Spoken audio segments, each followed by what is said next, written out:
પાંડેસરામાંથી ઝડપાયેલા 230 kilo પનીરનું sample લઈ તપાસમાં મોકલાયું હતું, જેનો રિપોર્ટ આવતા સેમ્પલમાં મિલ્ક ફેટને બદલે પામ ફેટ થયો હોવાનું સામે આવ્યું છે।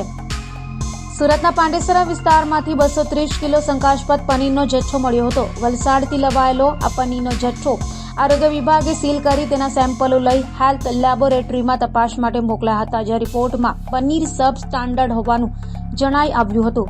પનીરમાં મિલ્ક ફેટને બદલે પામ ફેટનો ઉપયોગ થયો હતો। એટલું જ નહીં, બાઇન્ડિંગ માટે સ્ટાર્ટરનો ઉપયોગ કરાતો હતો। હવે આ પનીર લાવવામાં આવ્યું હતું, તેઓ સામે એજ્યુકેટિંગ કોર્ટમાં ફરિયાદ દાખલ કરાશે તેમ જણાવાયું હતું। 10-12 દિવસ પહેલાં પાંડેસરા વિસ્તારમાં એક ટેમ્પોમાં શંકાસ્પદ પનીર મળી આવેલું।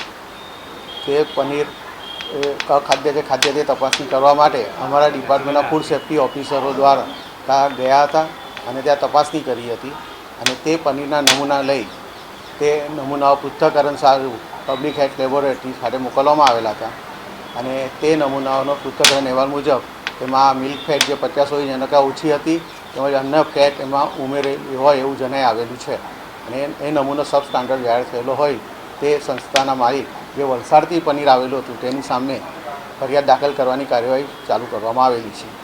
જે જથ્થો મંગાવનાર હતો તેની સામે કોઈ કાર્યવાહી ખરી? એની સામે જ ફરિયાદ દાખલ કરવાની કાર્યવાહી ચાલુ કરવામાં આવેલી છે। એ જ હતો જે આપલાવેલો હતો। એ ભાઈ ત્યાં ટેમ્પો હતો અને ત્યાં જે લઈને આવેલા હતા। ઓકે, પનીરની અંદર સ્ટાર્ચરનું પણ કંઈક પ્રમાણ મળી આવ્યું છે? પનીરમાં કોઈ અન્ય ફેટ ઉમેરાયેલું એવું માલુમ પડી આવેલું છે અને એમાં જે મિલ્ક ફેટ હોવી જોઈએ તે ઓછી છે, ધારાધોરણની છે।